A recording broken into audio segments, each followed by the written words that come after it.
originally the YMI is called the Young Men's Institute. Two African Americans approached George Vanderbilt about a loan for this building. It was Isaac Dixon and Dr. George Stevens. And so they didn't want George Vanderbilt to own the building. They wanted a loan so that they could have this facility in the black community, because black people post-slavery weren't allowed in a lot of spaces in and around the country. So this space was created just for African Americans. My name is Tanya Plummer. I'm the executive assistant for the YMI Cultural Center. Personally, when I was growing up in the 60s, and you can figure out my age, I used to come over here with my family on Saturdays, and this whole area was a haven for black people. They had a movie theater, the drugstore, barbershops, beauty shop, taxi stand, gas stations. So really and truly, you did not have to leave. Restaurants, and so you didn't have to leave on a Saturday afternoon. You could stay in this one spot and you felt safe. We're coming into the entryway to the gallery, where we found more photos of what this area looked like back in the 40s when Stevens Lee High School was on the hill and all the homes were surrounding this area. This was called Valley Street at that time. They renamed it when they took all the homes away to Charlotte Street. And so a lot of the homes were destroyed. Most of the homes were destroyed. And here you can see a photo of how close the black neighborhood was to City Hall, right there. We're coming into gallery number 1, where we have an exhibit that is Say Their Name, of people who died in police shootings around the country. We have a prayer board that visitors, when they come in, we ask them to take a name from the prayer board and say a prayer for the families of those that died during the police shootings. And as we walk around, we go into gallery number 2. The First Congregational Church, their members, some of their members created this art exhibit that you see.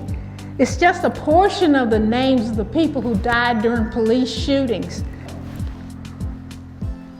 This is our boardroom, where we host meetings and special events. We also host classes for after-school programs. And you can see the artwork that's been donated to the YMI that we're showcasing on our wall. And we have donated pieces that when people visited Africa, they've donated I call it a nativity scene to the YMI. And this portrait of Barack Obama was done by a 16-year-old during his first administration.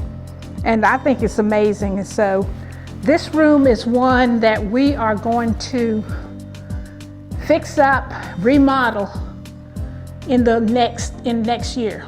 So this will be one of our projects, to remodel this room, paint it, and bring it up to, for we can use it in a better light. So we're going downstairs to the second level, and as we go down, you can tell by the floors how old this building is. These floors are original to the building, and so they've been refinished,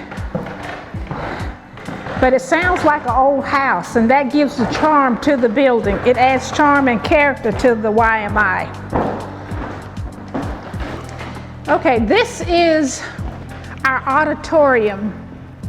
When the YMI first opened up in 1893, this was a gymnasium. And the beams and everything are original to the space. The windows are large to let in the light because you know in 1893 there was no electricity. So after remodeling, the YMI turned this into an auditorium through the help of funds through the community. They've added the stage, and so now this is a event space where we host weddings, meetings, conferences, plays, musicals, dances, and we also hosted an event called Finding Bigfoot.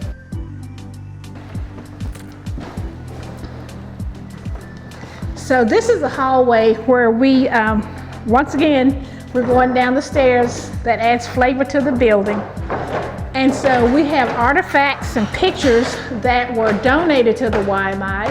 And if you look to my right, there's a picture of the first Colored World Series, both teams that happened in Kansas City, Missouri in October 1924.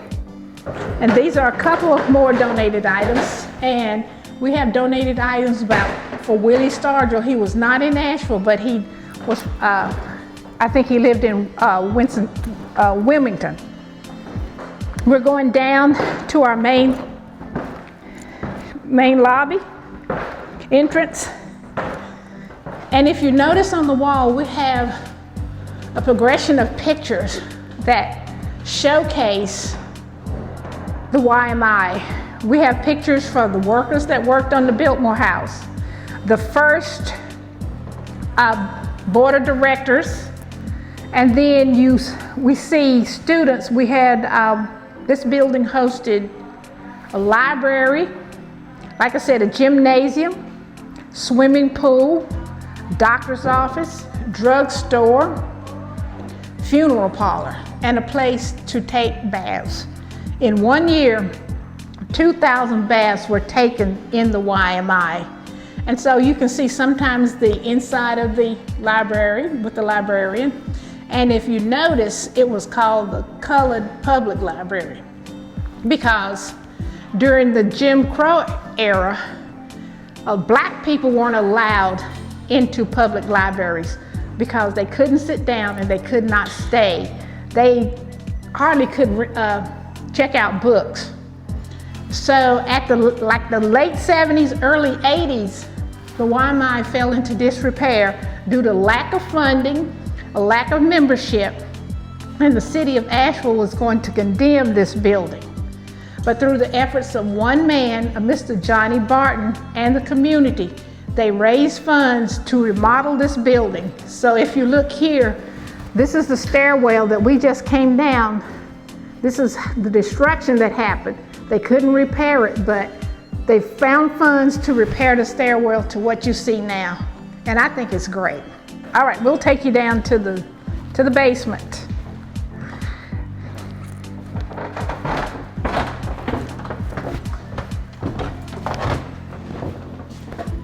This is just the entryway to the basement. And right now we're using as storage space. So we're going deeper into the basement.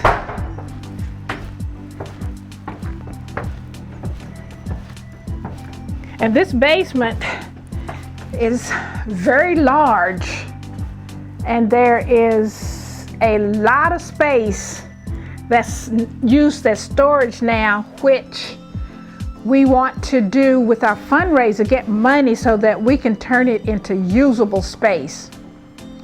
This room right here used to be the morgue for the YMI. And that's what that was used for. Now it's used for storage like everything else. Now this section over here was where the swimming pool was. And so years later, they filled in the swimming pool. And so this is another project of ours that we want to remodel the space, reclaim the space, fix it up, and turn it into a climate control area where we can bring our artifacts out of the archive room, put them in a climate control space. We have lots of documents, lots of statues that have been given to us, and we want to preserve them. The YMI is like a flagship in Asheville. Like I said, it's 127 years old, and I would hate to see for it to not have its doors open through lack of funding. I want it to open its doors for the community to help Black people imagine their dreams further, generations after me further their dreams. That's my hope.